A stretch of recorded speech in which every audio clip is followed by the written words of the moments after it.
what, folks, I just sat down with my budget worksheet, pencil, paper, and a calculator. And you know what? I cut my expenditures by 15.1%. That's real savings, and I froze my salary, saving the taxpayers over $1,800. I'm doing this to try to save money for the residents of Fayette County because the commissioners have raised your taxes 78.2% in just 6 years. That's not right. On November 4th, 2025, vote for me, Jon Marietta, for Recorder of Deeds. Let's keep fighting for fiscal sanity and protect your hard-earned money. 'Cause there ain't no doubt I love this land. God bless the USA.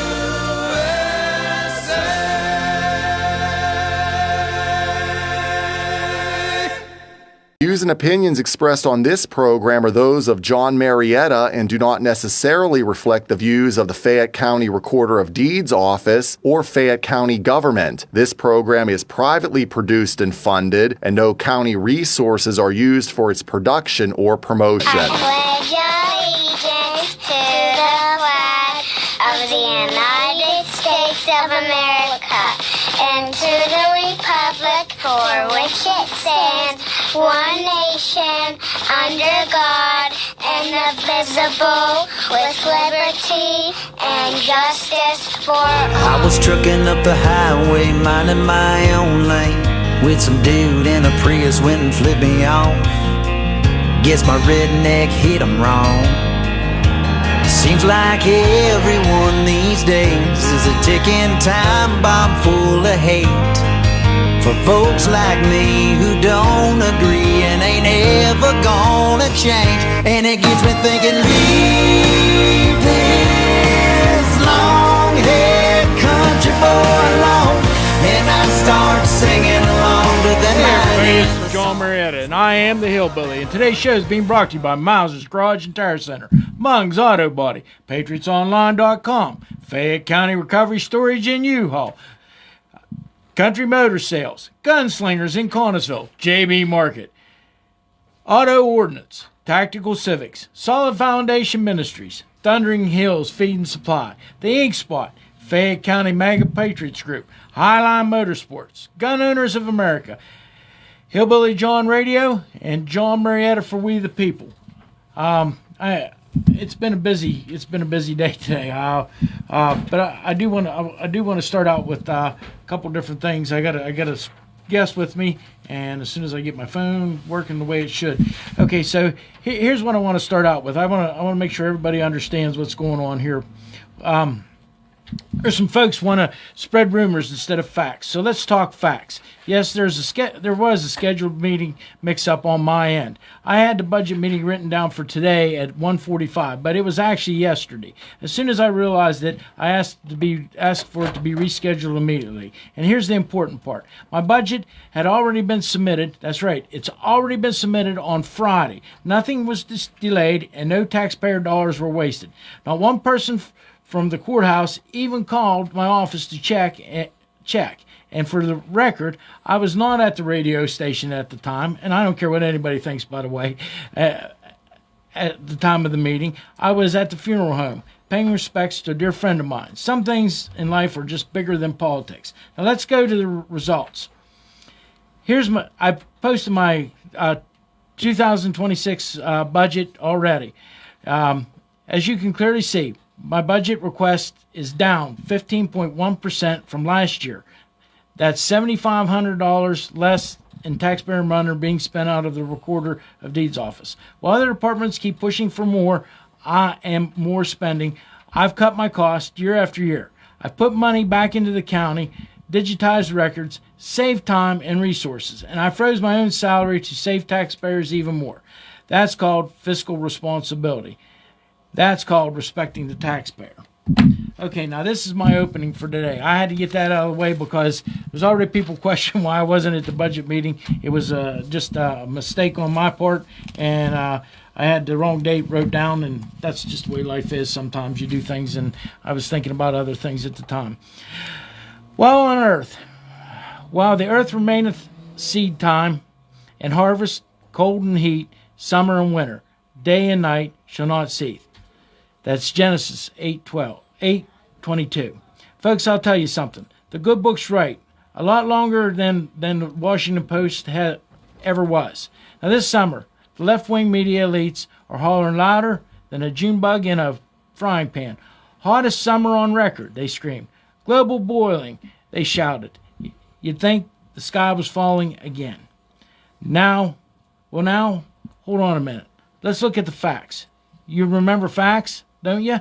A study just came out that shows the temperature in Antarctica, the coldest place on Earth, dropped by over 1.6 degrees Celsius between 1999 and 2018. And how can it be if the whole globe's on fire? I'll tell you how. Because they're selling anti-science. It's fear. And fear makes money, folks. Fear justifies taking your truck, your stove, your job, and your freedom, all while they jet around in private planes telling you to go green. And here's the kicker. Carbon emissions went down during the same time. So the theory that more carbon means more heat, well, like most things pushed by career politicians and global bureaucrats, it just don't hold water. Now, don't get me wrong, I love clean air, I want clean water, healthy forests, and fishing streams for my grandkids. But I also love the truth. And when they start censoring scientists, cherry-picking data, and punishing the middle class for something China ain't even pretending to stop, well, that ain't climate solution. That's a political racket. So today, we're going to break it all down for you, not with fear, not with fancy slogans, just good old-fashioned common sense and truth. Two things that are in short supply these days. So buckle up, Fayette County. We're just getting started. We're going to get to the global. I got a caller calling in about the global situation in a few minutes. But in the meantime, I have to introduce somebody that's sitting beside me. Her name is Charlie Martin. Did I say it correctly? Yeah. Okay. And she called me back and forth about some things, and this is about the little girl in Dunbar. So do you want to kind of give us a brief of what you're trying to do about the... Sure. Renesmay Eutsy, who passed away tragically recently. Her life was cut too short for reasons that a lot of us can't wrap our head around. Like, there was just no need for it. And I feel like something needs to be done. Somebody needs to be held accountable, not just the person that did it or the two people that did it, but other people as well. Yeah, there's definitely been a breakdown in communications. There's definitely been a breakdown with some things. So you got a petition started. I do have a petition started. I had some great help getting that together. It is a legit petition. We have an electronic one up right now on change.org. It's also all over Facebook. I do have one on TikTok. And then I have a paper one also printed out. I just got that yesterday, so I haven't really been out there to push it just yet, but I have some friends helping me tomorrow. So when you see the paper one out in public, it is the same petition. It is a legit petition. So I know that I haven't looked at it. How many signatures do you have online already? Or, let's take a look. Last time I looked, it was like at 2,500, and it hasn't even been 48 hours yet, I don't believe. I got it up and running about 8:30 on Sunday night, I believe it was. So no, it's not even been 48 hours, and we're up to 2,601 signatures just on my petition alone. So that's pretty good. And what you're wanting to do is you're wanting somebody to take a look at this from the state representatives, the state senators, not just from our area, but clear across the state. We need people to know, and we're gonna. I'm gonna try to help you with that as much as I can. It's been a busy 3 days here, but I had somebody close to me. But anyways. We're not going to talk about that right now. But anyways, we'll get. I was at Dunbar for the service on Friday night, and then I went back. I was asked by some people from Dunbar to come back on Saturday. No, wait. I was there Friday night at the Franklin Memorial Church, and which was it was a somber thing. And then I went went back on Saturday night, and it was pretty. Everybody was kind of choked up. They had a candlelight service, and like I said, I know that there's a bunch of things going on. There's a bunch of working parts. I know the Mayor of Dunbar's is getting after this as much as he can, and we need to do the right thing. We just don't need to point fingers now. We need to figure out what we need to do. And you're a mother. Yes. So what would it? I mean, is a mother of how many? 3. 3. Okay. And I've lost 1. So, I mean, that's probably why you wanted to get involved more than anything. Oh, absolutely. Yeah. It pulls at your soul a little bit. It's unnecessary. And I know there's a couple churches that's probably going to get involved in this and help you out with some different things. I was glad you just stepped up to, said, hey, you called me, and I said, well, you get it written, and we'll figure out what we do there.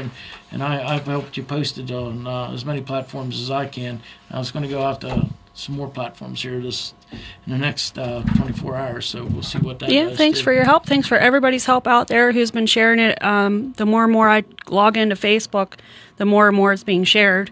And I don't know if anybody knows where it's coming from, but I'm just glad that it's going. Yeah. And I'm glad that people aren't afraid to sign it. Hopefully people are actually reading it, though, so they can understand what they're reading and what the petition is for. And I'm proud of the community for coming together the way they've come together. Everybody's come together for different reasons. For the same common goal reason, but everybody's coming together at different angles here. We have people that have helped pay for the funeral service, which is phenomenal. People that did the vigil for her and just trying to help her and her siblings. I know that there's a couple groups in Greene County that's already passing around, and I'm going to get it up to some people up in Butler and Beaver and Armstrong and Clarion, Clarion County. I had a phone call this morning real early from somebody that I have a friend of mine. He drives truck, and he called me like 6 o'clock this morning, and he said that he wanted to pick it up and start moving around up there. So I think that's a great thing. Yeah, I think it's a great thing. Because this is not just for Fayette County, the whole state of Pennsylvania. Yeah, and like I said, what I'm liking about it is you're wanting all the state representatives to take a good hard look at this and Yes. see if there's some kind of reform we could get brought into the situation, because it's definitely needed. I know my daughter, I know my daughter adopted, and I do know with the checks and balances that was put in place for when she did that, it was actually I had to go down to Pittsburgh. My wife and I did, because we were going to be in direct contact with the girl that she was adopting, and we had to be vetted by federal marshals and the FBI. So that was it was something that. So I'm wondering, and then there's there's actually a person to come and check for the first couple of years to make sure everything was good. But there's always, I know there's flaws in the system, so maybe Absolutely. we can figure out how to fix that. Is there anything else you'd like to tell us? I just want people to be understanding that this is not going to happen overnight. Make this loud. Keep it going. Don't forget it. Even in a couple weeks or a couple months or even in a year or two when it's quiet, make it loud again. Message your representatives. Do what we're doing right now and just start it all over again when it gets quiet. Well, I think you're going to get a lot more signatures than what you thought you were going to, because this is something that we have to keep moving forward. Yeah, this is not going to hurt anything at all.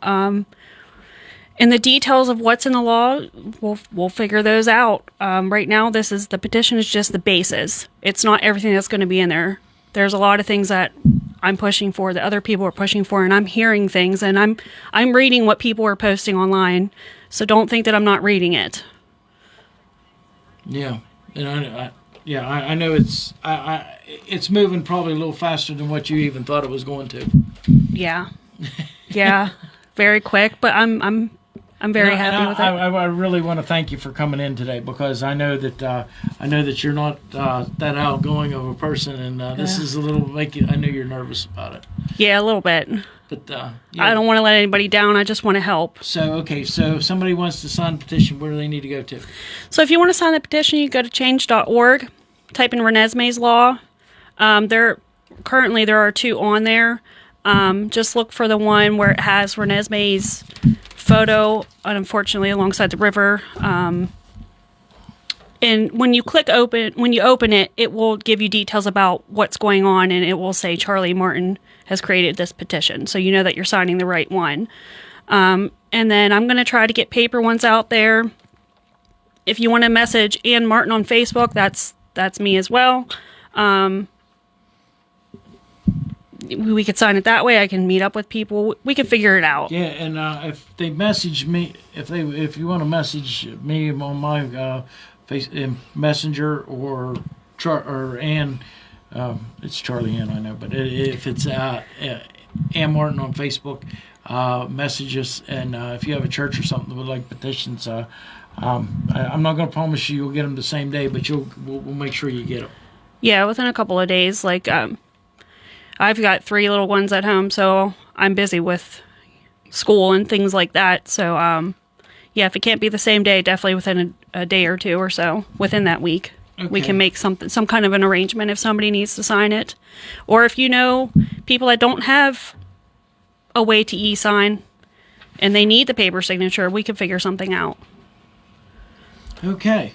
And like I said, that's probably the best way to do it, is to do it on private messenger, and we'll make sure that happens. So the other thing, I want to get to my other guest too, because I did the opening about climate change, but we needed to get this thrown in there, and so he's waiting patiently on the line, I think. You with us, Chris? Hello, Chris. I guess. Yeah, I'm here, John. Oh, I woke you up. But anyways, we had this petition thing that we wanted to get out there to people as much as we could, and I knew you would be okay with letting us do that. So I started out my opening about how this Antarctica is actually, the temperature in Antarctica is actually 1.8 degrees Celsius, has dropped from 1999 to 2018, and I know that there's a lot of people out there that don't believe that, but that's facts. So I want to get you started on this global situation about the I guess greenhouse gases and all kinds of different things. Yeah, climate change. I think it's important to know, John, that climate change is real. The climate changes every single day. So when people on the political and cultural left talk about the dangers of climate change, we need to remind them that, yes, there is climate change, but it happens naturally. It doesn't happen because of man-made behavior, which has been something they've been telling us for about the last 50 years. So what I'm going to do is share a pretty good amount of information that explains that. First of all, every summer, not just this last summer, but every single summer, John, we are always told that it's the hottest on record. You remember that? Yes. Yeah, every single summer, they're telling us it's the hottest on record. There's nothing we can do about it. Well, here's the deal, okay? As you said, Antarctica has gotten colder. Between 1999 and 2018, temperatures actually cooled off by 1.8 Celsius degrees. So global temperatures have cooled, not warmed, as those on the left want us to believe. In fact, this is even more amazing. Antarctica has cooled and more ice has grown there in spite of increased carbon emissions. That's important because what the left tries to tell us is that more carbon emissions are causing warmer weather. Well, this is showing that more carbon emissions are not causing colder or warmer weather. Excuse me, they're causing colder weather. In fact, here's where the left gets it wrong.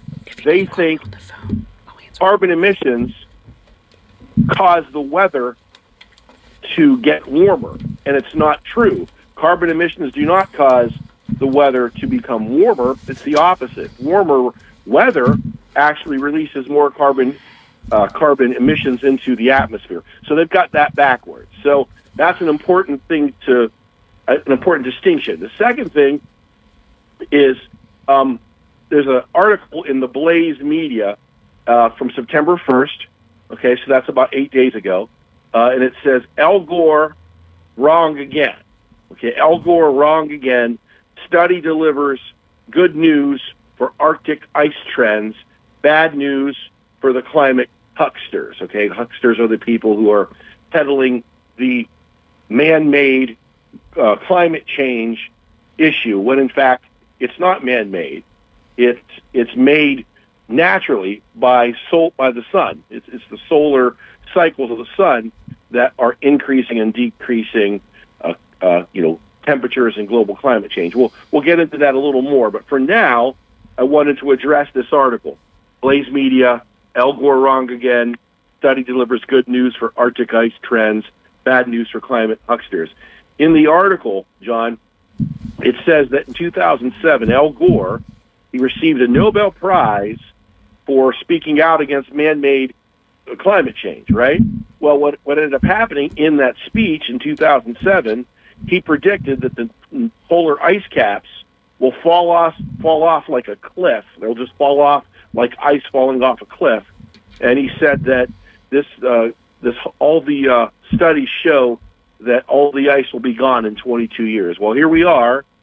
The ice isn't gone from the polar ice caps. In fact, we're seeing increased ice in Antarctica, okay, and the North Pole has not fallen off. Ice has not fallen off like a cliff, like he claimed. Well, one Also, thing I'm sorry? One thing I can get, I remember when I was a kid, 12, 14 years old. And you probably remember this too. They told us that we were going to run out of natural gas in the next 5 to 6 years. Oh yeah. Do you remember talking about that? The gas companies were jacking up the price of natural gas, and the government was telling us that we were going to run out of natural gas, and that's kind of when all this started with the Green New Deal type of things. And then we found out that we're standing on more natural gas here in Pennsylvania than we could ever use in 100 years. Oh yeah. Absolutely. In fact, we have more the United States is called the Saudi Arabia of natural gas. We have as much natural gas in under the ground than Saudi Arabia has in oil. We have more natural gas under the ground than Saudi Arabia does oil. That's how incredible it is. And so all these claims have been proven false. 2 years after Gore made his claim in 2009, he said there was a 75% chance, this is at the Copenhagen Climate Conference, there was a 75% chance the entire North Pole and their ice caps, would be completely ice-free in the next 5 to 7 years. That was in 2009. Well, guess what? 2009, he said within 5 to 7 years, that's 2016, here we are. The ice caps in the North Pole have not dried up and evaporated. They're still there. So all these crazy, we'll call them claims, are proving to be false. And here's the interesting thing, John. Do you know that Al Gore, with all of his scaremongering and his fear-mongering, all of which have been proven false, all of his claims, he was getting $200,000 per speaking engagement. Isn't that something? It is. It is. Yeah. So he's making money, scaring people, and there's an agenda behind it all. What do you think the agenda is? Well, the agenda is for the agenda is for us to go without electricity. That's what I think it is. I mean, that's where we're at. Just just think about it. They're trying to figure out how we can. We're never going to be able to, with solar and wind, we're never going to be able to get to the point where we're going to be able to take care of electric needs of just your locality. So how are we going to do that nationwide? So it almost like they're trying to keep people from being able to use their electrical products. I mean, that's my thing. No, you're absolutely right. This is an attempt to move us away from a free enterprise capitalism system to a more monopoly capitalism system where government has a monopolistic control over everything. That's what's happened with healthcare, thanks to Obama and his ACA law, also known as Obamacare.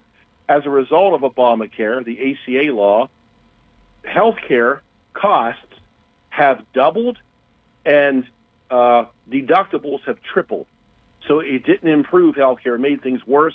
It's made it harder for people to get healthcare coverage. So that's a monopolistic kind of capitalism, not a free enterprise capitalism. And so if they can scare people, John, into believing that free enterprise capitalism is bad, it's killing people because of climate change, then they'll embrace this monopoly capitalism, just like we have with our healthcare system. And I think that's what's behind all of this. Plus, there's another angle. There's the population bomb. They want to make the case that there's too many people on the earth using too much power, using too much energy. And so that's another problem. In November of 2017, there was an article on NBCnews.com. It was an opinion piece, and it said, "Science proves kids are bad for the earth." Is that insane or what? Yeah, you're exactly right. I mean, it is insanity. Yeah, and so the objective is to push us off of free enterprise capitalism using energy that comes from the earth, like natural gas, which is very clean and virtually no carbon footprint whatsoever. The same thing with nuclear power. They don't want us using those things. They want us to use solar and wind, which produce barely any energy. And now we're finding out that solar panels, okay, when using solar energy, it produces three times more carbon, releases 3 times more carbon into the environment than natural gas. Isn't that something?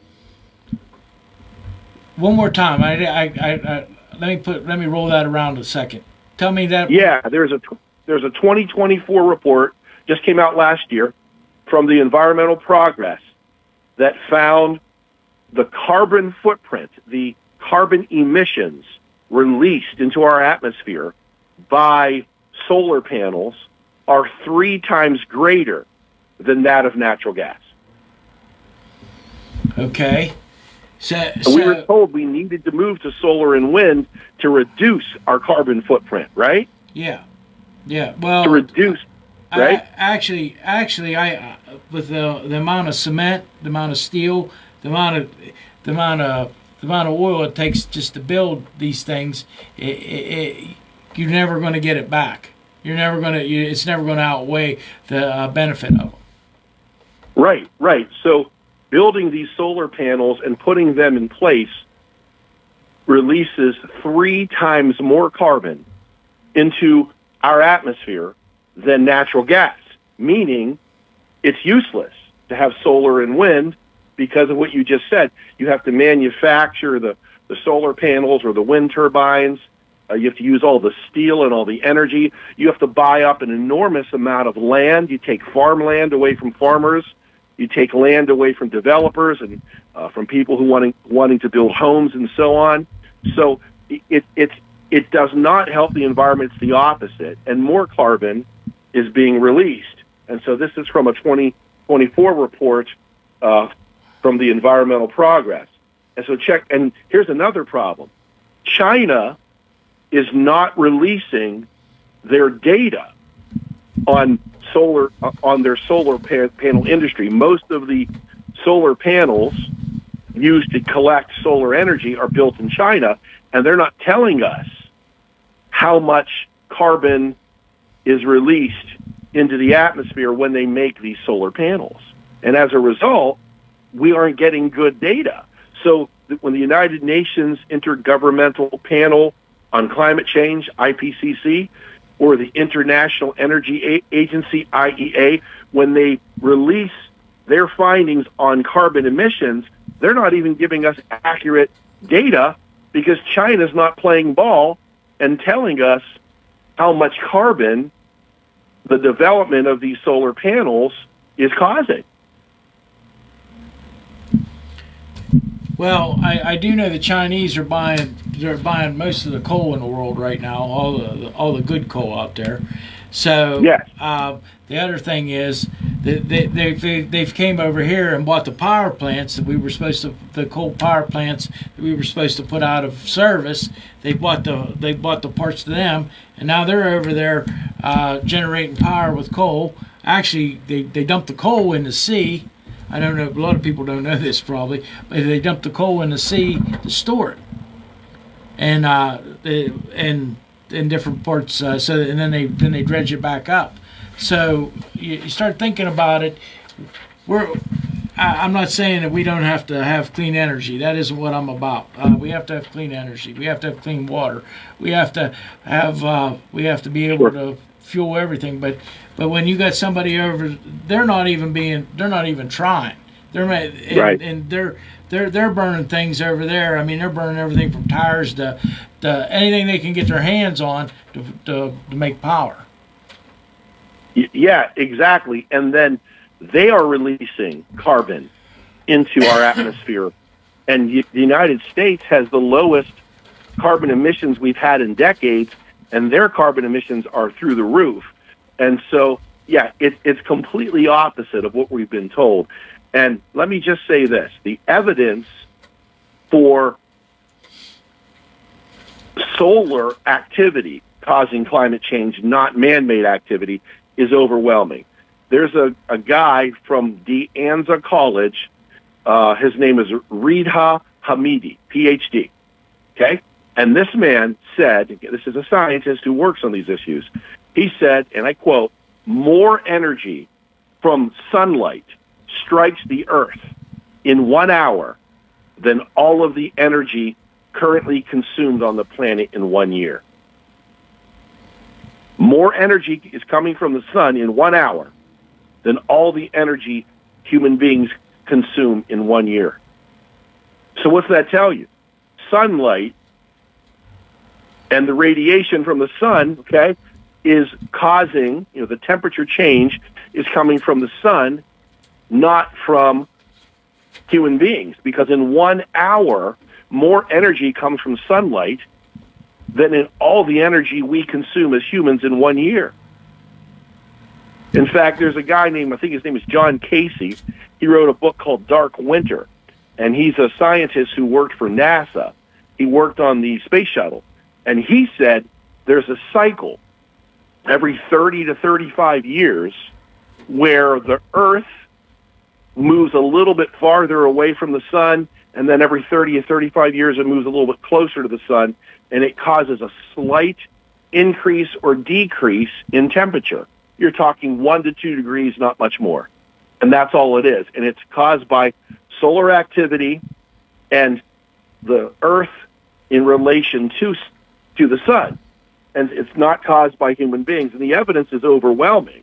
But if you have an agenda that you want to destroy free enterprise capitalism, and you want a monopoly capitalism where the government controls everything and controls energy and tells you how much energy you can use, you have to create and manufacture a crisis. And that's what's going on. Let me read this again from the same gentleman with the PhD, Reedha Hamidi. He said the amount of solar energy reaching the surface of the planet is so vast that in 1 year, it's about twice as much as will ever be obtained from all of the Earth's non-renewable resources of coal, oil, natural gas, and mined uranium combined. Wow. So solar energy is so vast that in 1 year, the energy coming from the sun in just 1 year is twice as much as all of the energy sources we're using: coal, oil, natural gas, and mined uranium. That's insane, John. Well, that's because you're taking the whole planet into all this. Yes, It's that's receiving true. the sun. Yeah. Yes, that's true. But what it proves is the climate is not increasing or decreasing 1 or 2 degrees because of human behavior. It's solar behavior. It's the natural process of solar energy that every so often, every 30 or 35 years, like this John Casey, who's a scientist and worked on the space shuttle, said, there's a process every 30 to 35 years, the weather and the temperature increases by 1 or 2 degrees or decreases by 1 or 2 degrees. It's a natural process, has everything to do with solar energy. Let me give you this. How much more time do I have, John? About 10 minutes. Well, about 7 minutes. Okay, good. Have you ever heard of the Club of Rome? No. Okay, they're like a think tank, nonprofit organization in Europe. Okay, I was thinking about something else. Go ahead. No problem. They were founded in 1968. In 1972, they published a report called The Limits of Growth, and they used computer models. So this is not accurate data. It's just it's a model. It's a hypothesis. And a lot of the scare tactics are coming from models, computer models, not actual data taken from the Earth. And so, you can make a computer model say what you want it to say. That doesn't mean it's accurate. And so looking at their computer models back in 1972, they warned, once again, that unchecked population and industrial growth were going to cause massive climate change. You see how they always make it about human beings, not solar activity, which is what the science shows us. It's solar activity. Okay, so in 1991, that same Club of Rome, they issued a book called The First Global Revolution. I want you to pay attention to this next statement by the Club of Rome in 1991 in their book, The First Global Revolution. Listen to this, and I'm quoting them. Here it is.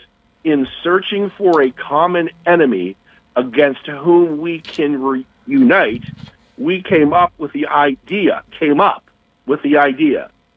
If you come up with an idea, John, you're making up an idea. Okay. They came up with the idea that pollution, the threat of global warming, water shortages, famine, and the like would fit the bill. All these dangers are caused by human intervention in natural processes, and it is only through changed attitudes and behavior that they can be overcome. And here's the final statement. According to them, the real enemy then is humanity itself. Well, yes. That's obvious. Yeah. Right.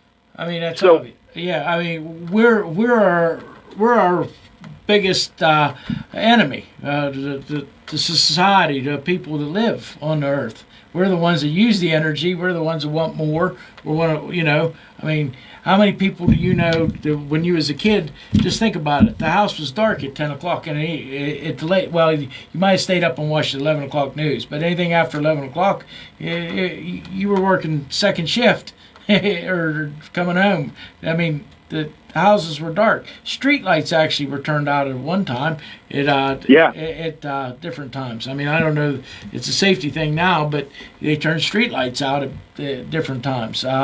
We went from gas street lights to electric street lights. I mean, you could burn you could have the same amount of light out of a gas with a gas street light for about a third the cost as an electric one. We need to start. We need to start thinking about these things. Natural gas alone, John, is so much cleaner, and we have plenty of it. As we said, the USA is the Saudi Arabia of natural gas. We have more natural gas under our feet, than Saudi Arabia does oil. Well, they're not sure about the oil here in Pennsylvania, but for some reason they're not sure about that. But we still have an abundance of oil here in Pennsylvania. I'm not saying that we're the same as the Arab countries, but there's a big pool of oil we're standing on also.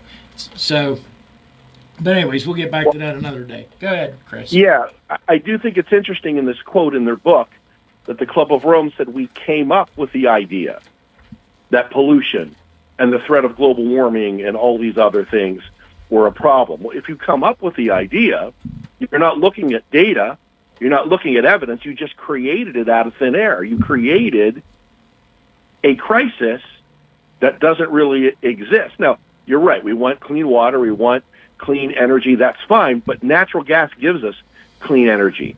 Nuclear power plants give us clean energy. If you're concerned about clean energy, there's better ways to do it than solar and wind, which produce very little energy. They take up an enormous amount of land, and now we're finding out that solar panels and everything that goes into making these solar panels work is releasing 3 times more carbon into the atmosphere than we were once told. And the fact that I'm sorry? Go ahead. Well, I was going to tell you, when I went to school, I studied that for a while.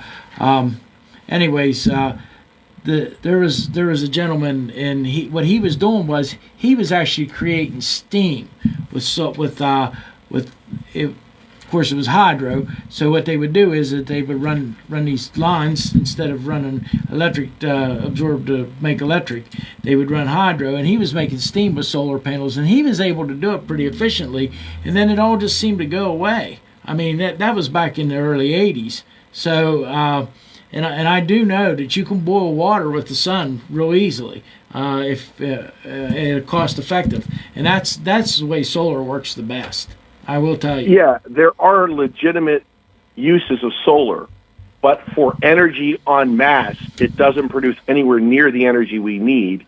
And again, it's releasing 3 times more carbon into the atmosphere, and it takes up an enormous amount of land. Land being taken away from farmers and developers and so on. But I find it interesting that they're telling us that they came up with the idea that global warming and pollution were killing the world, and that the real enemy is humanity itself. No, the real enemy is not humanity itself. The real enemy is a lack of free enterprise. When you see countries, China is a perfect example, burning up a lot of coal, and they're releasing an enormous amount of carbon into our atmosphere. The enemy isn't humanity. The enemy is the system of government that communist China has. A free enterprise capitalist system will allow for the money and revenue and capital to be used to create clean energy like natural gas and nuclear.